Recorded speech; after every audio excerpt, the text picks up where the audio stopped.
Espírito Santo, fala conosco nessa manhã. Dai-nos espírito de sabedoria e de revelação no pleno conhecimento de Jesus. Nós honramos a tua presença, Espírito Santo, a tua vida, teu agir nessa manhã em nome de Jesus. Amém. Irmão, nós estamos falando nesses dias como a graça é algo fundamental, como a graça é um fator de diferença em nossas vidas, amém? Todas as áreas, amém? Nós precisamos tirar essa mentalidade que apenas somos salvos pela graça, no sentido de sair do inferno e viver a eternidade com Deus. Nós vivemos pela graça. Amém? Não somos apenas salvos. Muitas pessoas começam sua vida com Deus pela graça, mas acabam se desviando para o outro evangelho. Na semana passada nós mostramos, uma série de atitudes até boas, no livro de Gálatas, que são resultados de uma mentalidade errada, ou seja, de uma crença errada. E que mostram que estamos pervertendo o evangelho. O evangelho não deve ser pregado apenas para não crentes. O evangelho deve ser pregado, é a única mensagem que nós temos para os crentes também. Amém? Aqui Paulo, nós lemos na semana passada a carta que ele escreveu à região da Galácia, aos Gálatas, e ele não estava falando ali para ímpios, ele estava falando para crentes. Então o evangelho também tem que ser ministrado para os crentes. E aqui nós vimos a seriedade e pervertemos o evangelho. Lá em Gálatas capítulo 1, verso 6, ele diz: maravilho-me que de tão depressa passemos daquele que vos chamou a graça de Cristo para outro evangelho. Ou seja, ele estava admirado, que tão depressa. Então é tão fácil, nós nos desviarmos do evangelho, tão depressa.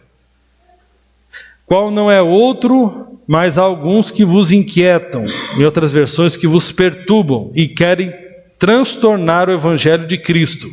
Mas ainda que nós mesmos ou um anjo do céu vos anuncie outro evangelho, além do que já vos tenho anunciado, seja anátema, seja maldito. Seja maldito. E aqui, eu quero repetir que você não encontra nenhum comportamento imoral nas advertências de Paulo a essas igrejas da Galácia. Não tem nenhuma advertência moral.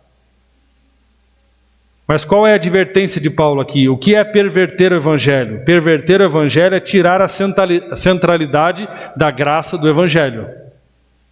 Amém? Quando nós tiramos a centralidade da graça de Deus, do evangelho, nós estamos pervertendo o evangelho. É a mentalidade de Cristo mais alguma coisa, como se a obra de Cristo não fosse suficiente. Ou seja, tirando a suficiência da obra da cruz e colocando a do homem, ou a mistura entre a cruz e o homem. Isso perverte o evangelho. É como se você recebesse uma receita médica e ele te falasse que um medicamento é suficiente para todas as coisas na sua vida e você não confiasse naquilo e tomasse o medicamento que o médico indicou e tomasse mais alguma coisa para complementar aquele medicamento. Então, quando nós pervertemos o evangelho, é quando nós imaginamos que é Cristo e a sua graça e mais alguma coisa que é necessária em nossas vidas. E isso é perverter o evangelho, Nós também tratamos aqui algo muito importante, Falamos basicamente de termos uma mentalidade de demanda ou de suprimento, E aí eu quero aqui novamente fazer esse teste aqui com você nessa manhã, Você tem os desafios, as demandas existem, amém? Inclusive a santificação, amém? O andar em amor, tudo isso são expectativas que nós temos num Filho de Deus, que ele vive em santificação, que ele ande em amor, que ele perdoe, que ele tenha misericórdia, amém? Que ele não torça para o Atlético Paranaense, nem para o Corinthians. Aqui um corintiano e um Atlético Paranaense, que triste. Agora, então existe sim, que são as boas obras. Existe a demanda na Bíblia pelas boas obras. Mas a grande questão é o seguinte, né? Você pensa primeiro no suprimento ou na demanda? Amém? Quando você tem um desafio na vida, você foca no desafio ou você foca no suprimento? Amém? Naquilo que Deus te dá como capacidade para você responder à demanda. Isso é algo muito importante, né? Nós muitas vezes focamos ali, né?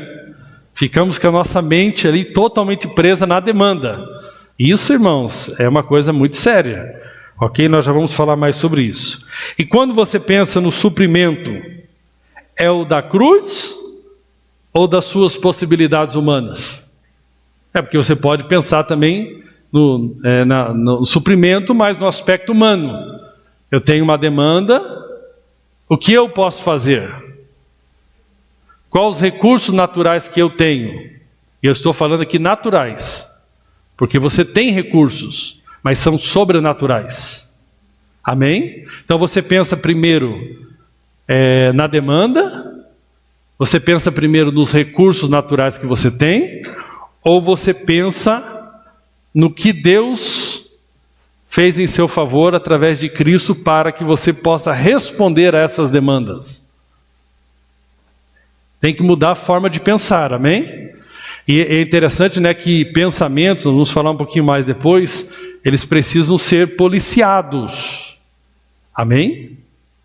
Precisam ser policiados. Nem todo pensamento que você recebe, você pode acatar aquele pensamento, dar atenção àquele pensamento. Você precisa aprender, né, a controlar os seus pensamentos, porque os pensamentos vêm. Muitas vezes você pensa que é você falando com você mesmo, mas você está recebendo um ataque ali nos seus pensamentos. Esses pensamentos produzem concentração, você se concentra nos pensamentos que produzem imaginação, que escreve mensagem no seu coração. E você vive por aquilo. Então você precisa aprender a controlar os seus pensamentos. Há um tempo atrás eu escutei uma mensagem de um irmão, o título da mensagem é "Não pegue esse pensamento". Ou seja, nem todo pensamento que você recebe, você pode pegar aquele pensamento e dar atenção àquele pensamento. Automaticamente você precisa aprender que com aquele gatilho de pensamento, você precisa pensar em outra coisa.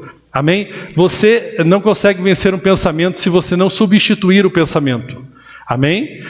Vem o pensamento e você tem que substituir aquele pensamento por outro pensamento.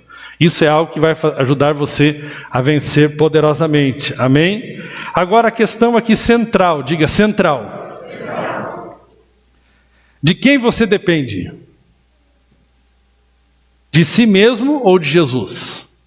Essa é uma questão central. Você depende de si mesmo ou de Jesus? Amém? Pense agora nos maiores problemas que você está enfrentando no momento e que estão sugando a sua energia. E que muitas vezes você está considerando, né, totalmente impossível você vencer esses problemas. Esse pensamento de impossibilidade, essa situação que está sugando as suas energias, que está produzindo em você ansiedade e estresse, é resultado do quê? É o resultado, se você está dependendo de Jesus, ou se você está dependendo de si mesmo. Amém? Você costuma depender de si mesmo, das suas próprias forças, das suas próprias possibilidades humanas, ou você costuma viver a sua vida na dependência de Jesus, na confiança de Jesus? Né? Marta e Maria, essa canção tão bonita, né? Ou seja, ali Marta estava preocupada com os seus afazeres, e Maria sabia que o que ela precisava era de Jesus. E com Jesus ela podia responder aos seus afazeres. Amém? Isso é a diferença, né? Não é uma confusão entre obras e oração, como se você tivesse que ficar o dia inteiro. Na verdade, viver o estilo de vida de Maria é viver o estilo de vida de dependência de Jesus. É um coração que está sempre aos pés dele. Não necessariamente você vai estar sempre ajoelhado, mas você sempre está aos pés dele. no seu coração, na sua dependência. Amém? Você está trabalhando, mas você está aos pés dele.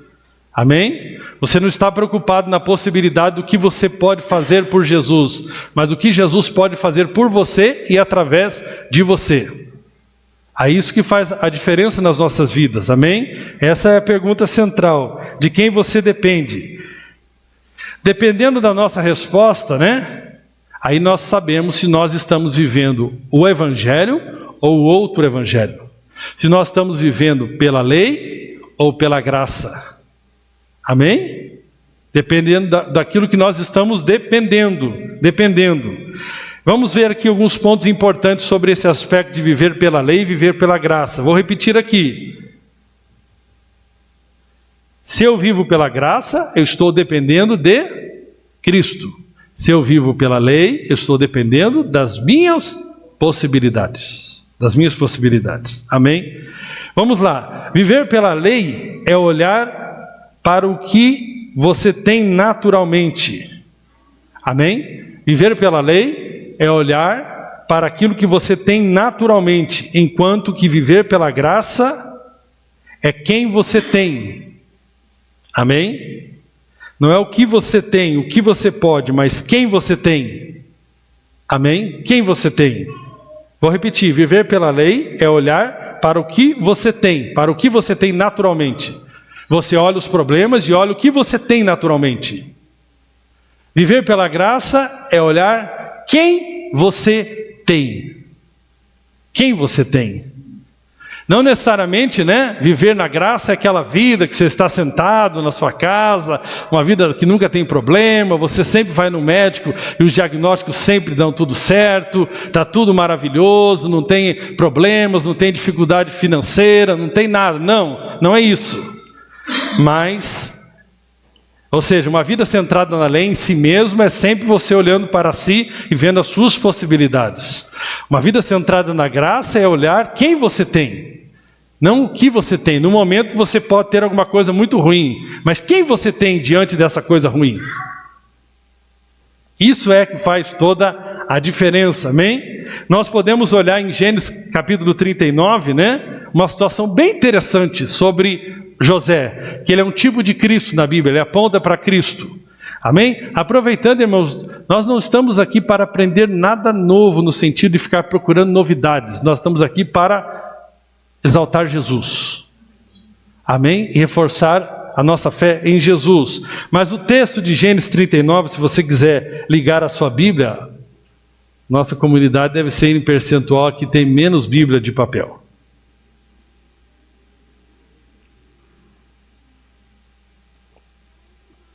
Mas espero que você tenha uma Bíblia, né? Ou de repente você pegou essa semana, tem vários programas sem utilizar aqui. Bíblia Sagrada. Vou remover. Se você não tem uma Bíblia física e não tem uma Bíblia no celular, aí... Mas tem o TikTok. TikTok. É sério, né? Ou seja, nós temos que, sinal que você está tendo contato com a Bíblia, né? Aí você olha lá os programas bem utilizados. Ah, não. Puxa, o meu celular está muito cheio. Ah, não, TikTok vai ficar, YouTube vai ficar, Facebook vai ficar, não sei o que vai ficar. Essa Bíblia aqui, nessa Bíblia, né? Que, nossa, isso aqui está carregando muito. Deleta.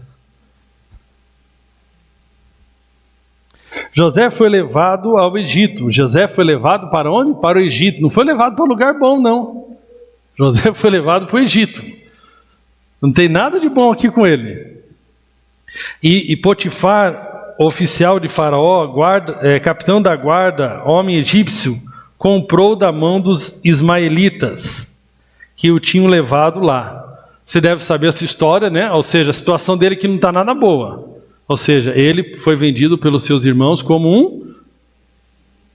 um escravo. E aqui esse homem compra ele.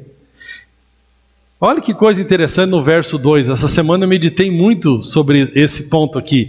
Tem ponto que você tem que parar, tem que falar, meu Deus, é isso. É isso.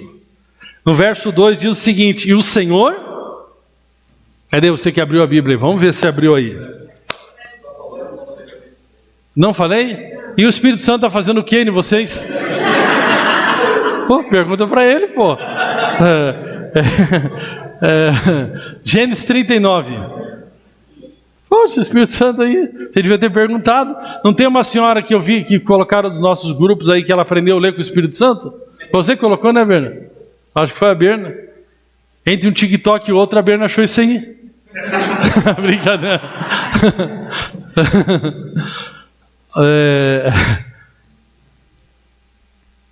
Irmão, vou dizer, é gostoso você pegar ali de vez em quando, entrar na rede social e ter aquelas palhaçadas e dar risada, né? É muito bom isso aí. Mas evidentemente que você não pode viver só disso aí, né? Amém? Um pouquinho até divertido, né? Você acha cada uma. Ontem eu estava achando uma dos crentes, né? Tinha uma lá que a mulher foi pregar, ela estava com uma roupa mais justa que a justiça de Cristo. E um irmão bem na frente dela, o irmão fazia assim no culto. Meu Deus. Eu fico imaginando que ele está falando, Senhor, me livra desse culto agora. Não, sério. Fugir do Satanás e tal. Mas era bem assim, ó. O irmão estava sentado aqui no palco, né? Assim, a mulher com a saia mais justa que a justiça de Cristo, bem apertada, e o cara aqui, dava para ver que ele estava assim, não sei se a mulher dele estava ali embaixo, ele pensando, o que vai acontecer comigo se minha mulher suspeitar que eu estou olhando? Imagine que tribulação, né? Depois vi uma velhinha lá, aquela velhinha é complicada, né? Ela tem outros episódios dela, né? Ela falando sobre retiro de casais. Não vai retiro de casais não, essa pornografia. Eles ficam falando em retiro. Ela disse que não foi, mas o Espírito Santo contou para ela o que tem no retiro de casal. Então tem muita coisa engraçada na internet, né? Acharam aí agora? Amém? O que está escrito aí no começo do verso 2? O Senhor estava com ele, interessante, o homem ele recebeu um sonho primeiro de Deus, né? Ele recebeu um sonho, né? O Einhard pregou muitos anos atrás para nós sobre a estrada da contradição. Já recebeu uma palavra de Deus, depois que você recebe aquela palavra, tudo piora? Poxa vida!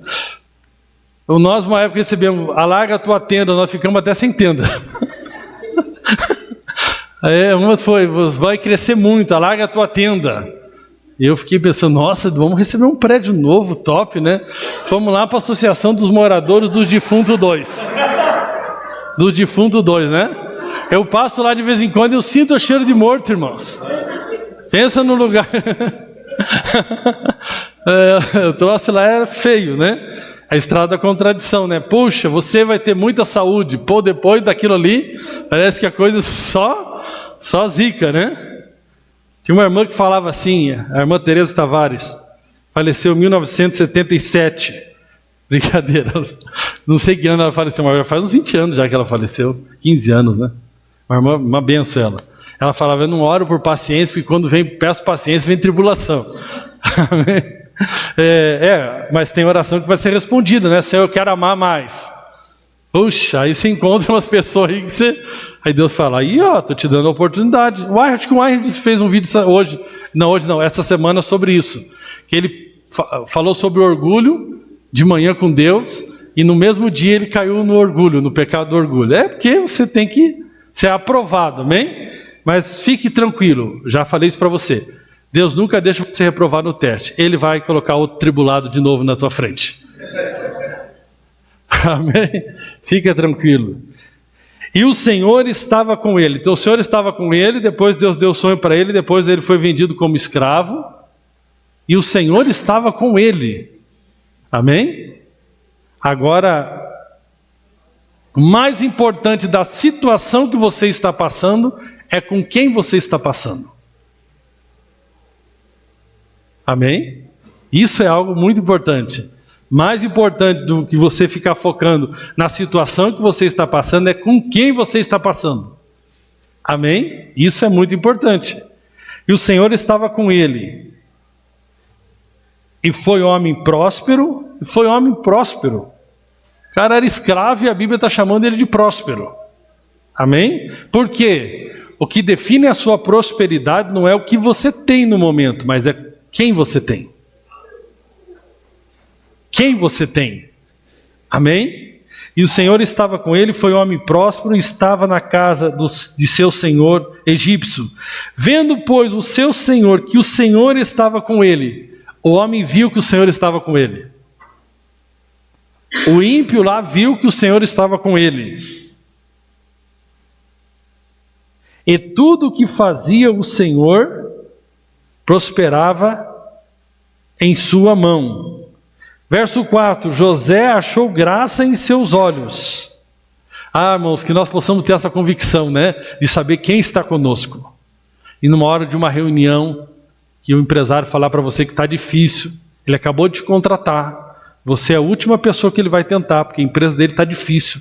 Você vai falar, mas agora as coisas vão prosperar aqui, porque o Senhor está comigo. Essa confiança, amém? Em vez de ficar mirando, quem é o governante, quais são as dificuldades, nós temos que conectar e focar em quem está conosco. Quem está conosco? Amém? Quem está indo com você para aquela consulta? Quem está passando com você por aquele momento? Amém. Isso é algo muito poderoso. Vendo o Senhor, pois estava prosperava nas mãos. José achou graça em seus olhos e serviu-o. E ele pôs sobre a sua casa e entregou na sua mão tudo o que tinha. Rapaz, o negócio é forte aqui. E aconteceu que desde que pusera sobre a sua casa e sobre tudo o que tinha, o Senhor abençoou a casa do egípcio por amor de José. E a bênção do Senhor foi sobre tudo o que tinha, na casa e no campo. E deixou tudo o que tinha na mão de José, de maneira que nada sabia do que estava com ele, a não ser do pão que comia. E José era formoso de porte e de semblante. Irmão, se você pegar esse texto aqui e meditar, e você seja o egípcio, e coloque José como sendo Jesus. Se você tiver a atitude do egípcio diante de José, você vai ver que tudo na sua vida vai prosperar. Porque José aqui também representa Cristo. Amém? Observe que o egípcio aqui, Potifar, colocou tudo na mão de José. Amém? E descansou. Ele não sabia nem o que estava se passando. Ele apenas o quê? Sabia o que ele comia. Olha que confiança. Nós queremos saber de tudo, né? Queremos ter o controle de tudo. Mas nós precisamos aprender a fazer como o egípcio, com José, deixar tudo nas mãos de Jesus. Amém? Deixar tudo. Isso é algo poderoso. Amém? Então isso é muito importante. Em vez de você focar nos problemas e nos seus recursos naturais, foque em quem você tem. Você tem Jesus. Outro ponto importante aqui, viver pela lei é se basear no que você pode fazer. É se basear na sua força, enquanto pela graça é no que Jesus fez por você lá na cruz. Então, naturalmente, irmãos, as pessoas se baseiam no que têm, no que fazem, no que podem, naturalmente. Agora, viver pela graça é viver pelo que Jesus fez. É confiar no que Jesus pode, amém? Podemos escolher viver dependendo de nós mesmos, ou seja, nosso merecimento, nossa capacidade de conquista, nossa capacidade de realização, nossas habilidades para prosperar, nossos certificados, nosso diploma, nosso conhecimento natural, nossos relacionamentos, nossa influência, nossa capacidade de convencimento, nossa obediência, ou nós podemos viver, pelo merecimento, pela realização, pela força de Jesus. Amém? Isso é algo totalmente diferente, E aqui nós podemos pegar aqui, por exemplo, o texto tão já conhecido aqui entre nós, E aí nós vamos poder então aplicá-lo aqui em Romanos capítulo 6. Verso 14 diz: pois o pecado não os dominará, porque vocês não estão debaixo da lei, mas debaixo da graça. Amém? Então, aqui é algo interessante, O que eu disse aqui? Viver pela lei é se basear no que você pode. Então, quando você lida com o pecado, você lida baseado no que você pode naturalmente? na sua força de resistir ao pecado, na sua força, né, de resiliência? Ou você vive confiado na força de Cristo, no poder de Cristo, na obra de Cristo? Isso é algo muito importante. Então, o pecado não tem domínio sobre nossas vidas, porque nós não estamos confiados na nossa própria força, mas sim na graça, na vitória de Cristo sobre o pecado. E isso me dá uma força muito grande. Amém? Quando eu lido com as situações confiados naquilo que Jesus fez, naquilo que Jesus pode, em quem Ele é. Amém? Isso é algo muito poderoso, né? Eu gosto até dos versículos aqui anteriores. Normalmente há o ensino sobre vencer o pecado na força da carne. Ah, irmão, você não tem força de vontade. Evidentemente que eu estou falando aqui de pessoas que não querem andar no pecado. Estou falando aqui com gente que quer viver em santificação. Amém? Nós sempre estamos partindo de alguém que não quer viver no pecado. Porque se você quer viver no pecado, você vai viver no pecado. Amém? Agora, se você não quer viver, existem pessoas que não querem viver no pecado, mas acabam usando, né, da lei, da sua força própria para vencer o pecado. E não desfruto de uma vitória que nos é concedida por meio da graça. Amém? Agora, quando você concentra, né, é uma coisa interessante, né? Se você pegar aqui, por exemplo, deixa eu ler essa parte, depois eu falo da outra. No versículo 1, bem conhecido: que diremos então? Continuaremos pecando para que a graça aumente? Porque no capítulo 5 tinha falado, fala que onde abundou o pecado, superabundou a graça. Aí o entendimento dos irmãos aqui: diremos então, continuaremos pecando para que a graça aumente? De maneira nenhuma. Nós, os que morremos para o pecado, como podemos continuar vivendo nele? Como que nós morremos para o pecado? Nós morremos a partir de uma fé em Cristo. Eu gosto muito da questão, né? Isso é uma coisa muito importante. A lei da semeadura é muito mal interpretada. Por quê, irmãos? Existe uma semeadura que eu posso colher, mas é uma semeadura que eu colho pela fé. Não é necessariamente, não é eu que plantei, mas eu desfruto desse plantio quando eu creio em algo. Porque na nossa cabeça nós não podemos colher nada que nós não tenhamos nos esforçado para plantar. Mas na verdade existem certas coisas que nós jamais poderíamos plantar por nós mesmos. Por exemplo, justificação. Você jamais pode colher justificação se você não for pela fé. Amém? Porque ninguém por suas próprias obras pode ser considerado justo diante de Deus. Então, como eu posso me tornar justo diante de Deus? Crendo que alguém plantou justiça diante de Deus e agora eu posso colher justiça que eu não plantei. Mas eu estou colhendo isso pela fé na justiça de outro. E quem é esse outro? Jesus. Amém? Isso é algo muito, muito poderoso. Ele também na cruz, ele se fez pecado. Ele me substitui na cruz. Então quando eu creio em Cristo, eu colho o quê? Ele aqui na cruz ele me representa. Ele morreu, como eu criei nele, eu morri com ele. Como eu creio nele, ele ressuscitou e eu ressuscitei com ele. Então eu estou colhendo de algo que necessariamente eu não fiz, mas eu estou colhendo pela fé naquilo que ele fez. Amém? Isso também é uma colheita, mas não que você tenha feito por merecer, mas você recebe porque creu naquele que merece. Isso é algo muito poderoso, e a glória vai para Ele. Isso vai produzir em você o quê? Santificação. Então, quando eu sou tentado pelo pecado, vou continuar pecando para que aumente graça? Não, de maneira nenhuma. Por quê? Nós, os que morremos para o pecado, como podemos continuar vivendo nele? Então, essa mentalidade, eu tenho a mentalidade agora que morri com Cristo.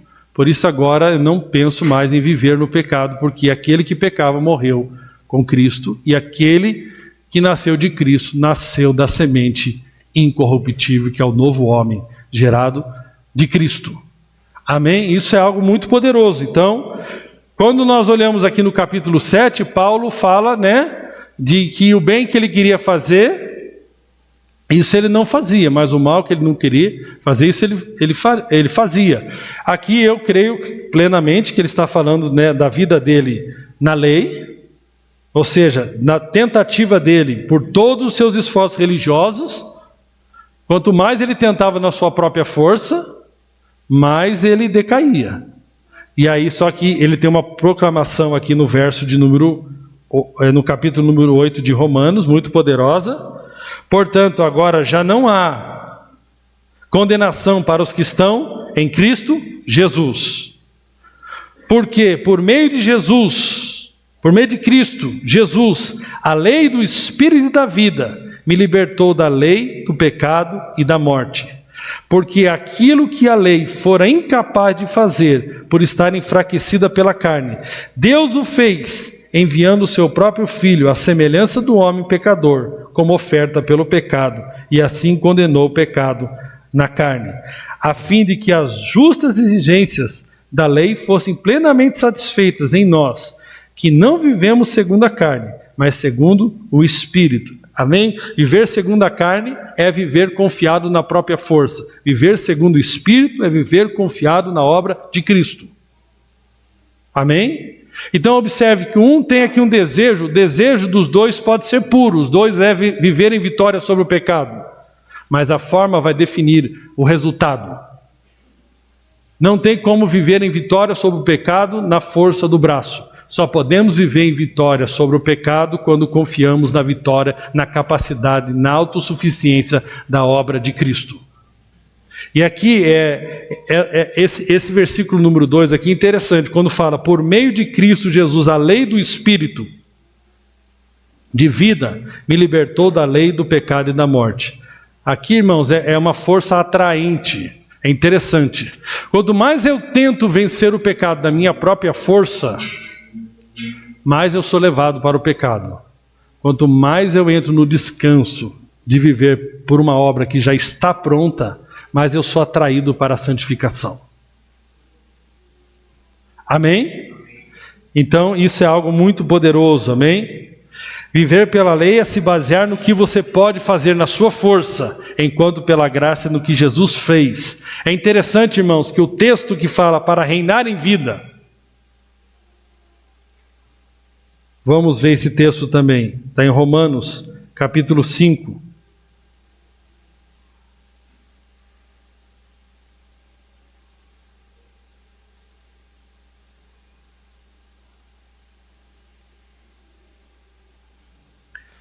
Versículo 17.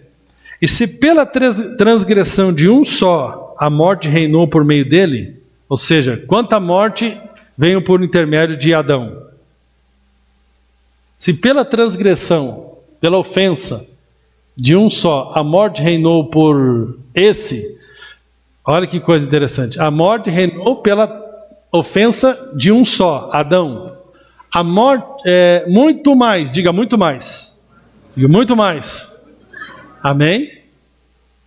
Os que recebem, diga recebe. Recebe, irmãos. Você tem que aprender a receber. Receber. Aleluia. Nós queremos sempre dar para Deus, dar para Deus, dar para Deus, dar para Deus. Mas Deus não precisa nada de você, nada de você, nada de você. Você tem que aprender a receber de Deus. Receber de Deus. Deus não é um Papai Noel, Ele é um Papai Noel também, amém? Não tem problema, Ele gosta de ser Papai Noel, amém? Ele gosta que você receba. Receba! Os que recebem, o que você precisa receber na vida? Recebam a abundância da graça. A abundância da graça já é uma coisa abundante, a abundância da graça. Meu Deus. E o dom da justiça. Reinarão em vida Jesus Cristo. Puxa vida. Quando nós cremos em Jesus, nós podemos reinar sobre aquilo que reinava sobre nós, porque o próprio Cristo vai, Ele é que reina, Ele que subjuga essas coisas. Amém? Você precisa desistir de tentar reinar na força do seu braço. Você precisa desistir de tentar vencer o pecado na força do seu braço. Você precisa desistir, amém, de ser uma boa pessoa na força do seu braço. Mas você pode, nessa manhã, abrir suas mãos para o Papai Noel e receber a abundante graça e o dom da justiça. Então você vai reinar em vida por uma coisa só é suficiente: Jesus. E o que ele disse lá na cruz: está consumado. Você vai reinar pela abundante graça e o dom da justiça. Você vai reinar sobre o medo, você vai reinar sobre o pecado, você vai reinar sobre a doença, você vai reinar sobre uma vida sem propósito, você vai reinar sobre o orgulho, porque não tem nada mais que quebra o orgulho do que esse versículo. Porque orgulhoso, o que é se humilhar diante de Deus? É você não ter a certeza que você não tem nada para oferecer para Ele. Não tem nada mais humilhante para alguém, né? Você até deve... Vamos imaginar que você seja convidado para um churrasco do quilinho, né? Nosso meu aqui, a moda é o churrasco do quilinho. O que é o churrasco do quilinho? Cada um leva 1 quilo, né? Como é que você se sente se naquele dia você não tem nada para levar? Muitos nem aparecem, né? O Felipe, eu chamo de Felipe porque nós temos essa liberdade, né? Não temos esse protocolo de título, respeitando a função dele como pastor lá. Ele mandou uma mensagem, né? Foi até ruim, vou até expor ele aqui. Ele estava com a possibilidade de ficar no carro, porque ele estava pensando que ia chegar em Curitiba 3 da manhã. E o pensamento dele é que ele ia ficar no carro até às 7, porque ele não queria incomodar. Se eu chegasse na Paraíba, eu ainda pedi ele para me buscar 2 da manhã. Eu ia falar para a mãe dele: tem um bode? Tem um bode, minha irmã? Tem um bode aí? Deus, eu não quero incomodar muito hoje. Por isso eu vou tentar resolver minha vida nas minhas forças. A gente tem muita dificuldade de receber. É ou não é? Eu estou falando aqui agora o seguinte. Realmente, irmãos, aí você vai falar: mas Jesus disse é melhor dar do que receber. Mas isso é em relação com o próximo. Na relação com Deus, você primeiro precisa receber. Sempre. Porque você não tem nada para dar que você não tenha recebido dele. Você não tem nada para oferecer nem para as pessoas do que você não recebeu dele. O homem nada tem se do alto não lhe for dado. Nada, nada, nada. Amém? Glória a Deus. Você luta sozinho ou deixa que Deus lute por você? As pessoas gostam de contar: eu criei meus filhos sozinho. Eu criei meus filhos sozinho. Olha, e aí vai contando a história, né? E Deus está falando do lado: nossa, você falou que nós estávamos juntos. Você falou que nós estávamos juntos. Você falou que nós trabalhávamos em parceria. Agora você criou sozinho, né? Para contar essa história triste. Talvez na época você criou sozinho porque você deixou Deus de lado. Ele nunca pediu para você fazer nada sozinho.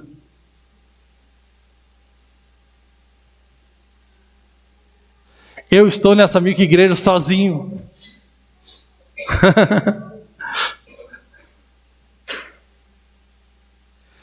Hebreus capítulo 4, versículo 11. Felipe, pode chegar aqui. Os irmãos do louvor junto, faz favor. Capítulo 4, versículo 11. Portanto, esforcemo-nos por entrar nesse descanso. Preste bem atenção aqui, fica. Eu conquistei a minha primeira casa. Foi muito difícil. Foi sofrido. O Renan e a Bruna estão aprendendo a andar pela graça, estão ganhando casa e ainda ganhando aluguel, cara. Aleluia. É muita bênção, né? Aleluia. A Denise também. Tá lá, ó, só.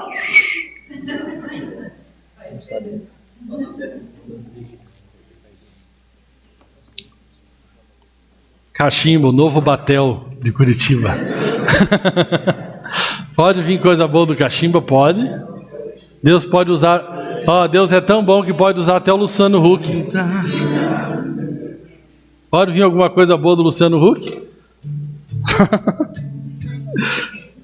Para que ninguém venha a cair, seguindo aquele exemplo de desobediência, pois a palavra de Deus é viva e eficaz, e mais afiada de qualquer espada de 2 gumes. Esse versículo é muito usado para amedrontar os crentes, ó. E ela penetra ao ponto de dividir alma e espírito, juntas e medulas, e julga os pensamentos e intenções do coração. Nada em toda a criação está oculto aos olhos de Deus.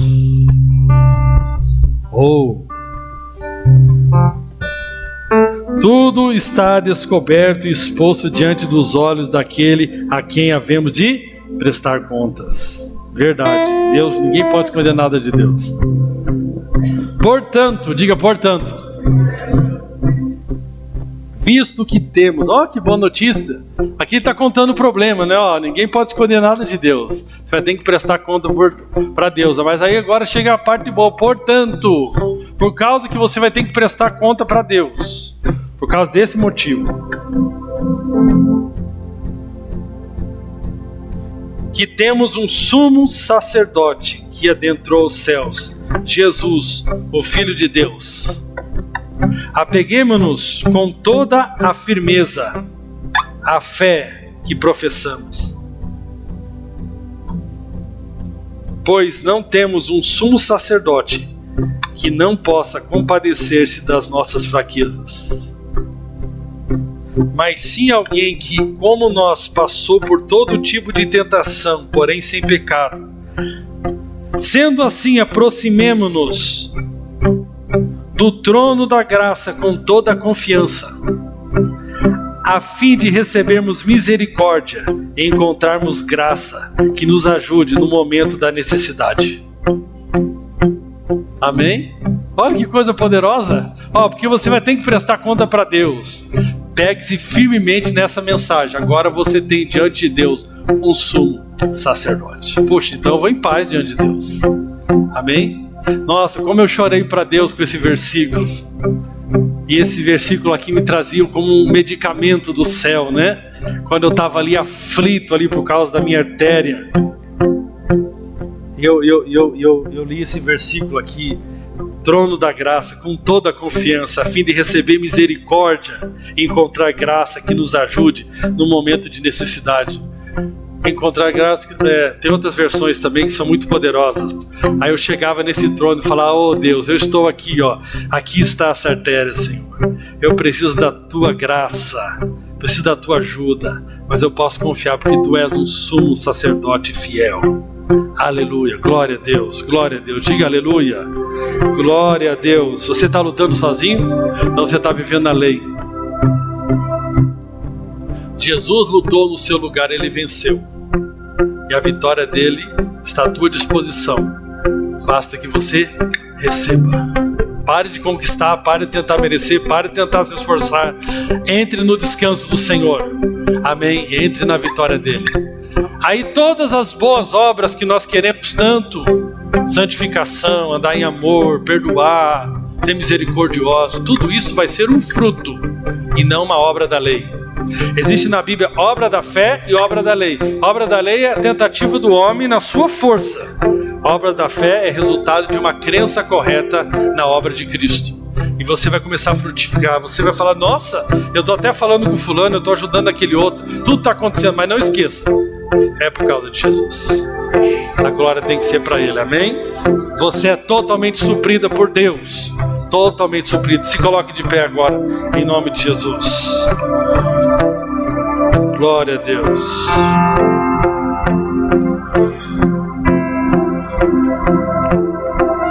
A mensagem do nosso Senhor Jesus, o chamamento dele é algo poderoso. Preste atenção aqui.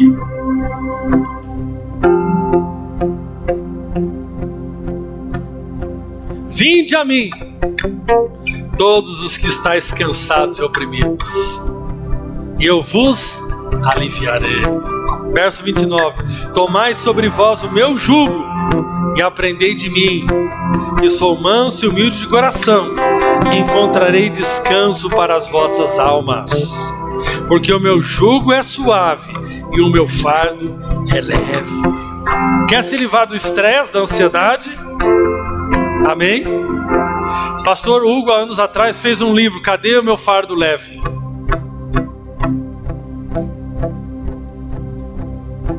Quando dependemos de nós, carregamos todo o peso, ansiedade, estresse que as circunstâncias podem nos trazer.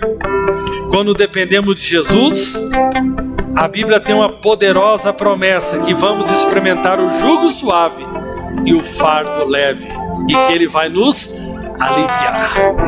Oh, glória a Deus! Filipenses capítulo 4, versículo 6 diz: não sejais inquietos por coisa alguma. Coisa alguma. Coisa alguma. Antes as vossas petições sejam em tudo conhecidas diante de Deus, pela oração e súplica com ações de graça. E a paz de Deus, que excede todo entendimento, guardará os vossos corações e os vossos pensamentos em Cristo. A paz aqui é Shalom, significa paz, fortaleza, saúde, bem-estar. Aleluia. Amém? E aqui o texto continua dizendo o seguinte: quanto ao mais, irmãos, tudo que é verdadeiro, tudo que é honesto, tudo que é justo, tudo que é puro, tudo que é amável, tudo que é de boa fama, se há alguma virtude, se há algum louvor, nisso pensai. Amém? Deixa eu falar algo para você aqui. Controle os seus pensamentos. Amém? Quando os seus pensamentos te levarem para as preocupações, quando os seus pensamentos quiserem te levar para você ficar meditando no problema, você leva eles com a ajuda do Espírito Santo para a cruz, para Jesus, para o descanso dele, e você começa a meditar nele. Ele venceu, esse problema não é meu, não tenho nada a ver com isso. Não tenho nada a ver com isso. Isso aqui eu entreguei para Jesus. E aí você entra no descanso. A preocupação vai voltar. Ela vai persistir. E você vai aprender de uma mente que só pensava em problemas para uma mente que só pensa na vitória de Cristo. Amém? Levante suas mãos e glorifique o nome do Senhor. Já entre com ações de graça, aleluia, porque a vitória já é sua por causa de Jesus. Aleluia, aleluia. Vamos louvar o Senhor, vamos exaltar o nome de Jesus, aleluia. Ele venceu, aleluia. Olhe para a cruz nessa manhã, olhe para a vitória dele. Não foque nos seus problemas, esses problemas já foram vencidos, aleluia.